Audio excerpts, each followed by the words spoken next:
Jæja Hrafnhildur, hvernig var þessi frammistaða fyrst og fremst? Frammistaðan var ekkert spes en við sýndum mikinn karakter að klára leikinn. Einmitt. Og ég meina það var ekkert að gera þessi seinni hálfleik. Þið áttu í miklu vandræðum við að komast í gegnum vörn Valsara þrátt fyrir að vera einum fleiri. Kanntu einhverja skýringu á því? Það lágu mjög lágt með allt liðið sitt. Við vorum kannski hefum átt að vera þolinmóðari á boltann. Við vorum svolítið að reyna að þvinga eitthvað að og gera svo sjálfar en hefum átt spilunum betur, láta ganga meira á milli. En gott að landa þeim sig.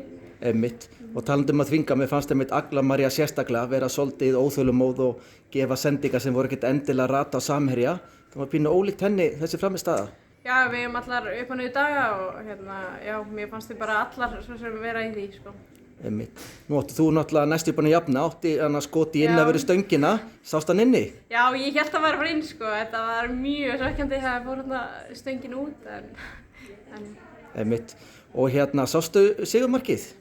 Já. Sjálfsmarkið, skilst mér? Já, ég held það nú, en þetta hefði nú ekki gerst ef Benítez hefði ekki verið í boltanum, þannig að... Einmitt.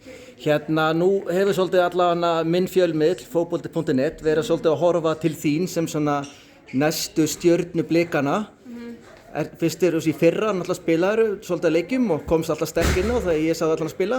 Já. Nú ertu komin í stærra hlutverk. Já. Hvernig líður með það? Bara mjög vel. Ég er bara búin að bíða eftir þessu tækifæri að vera í stærra hlutverki og bara nú er það mitt að grípa það og nýta og sýna í hvað mér býr. Ok.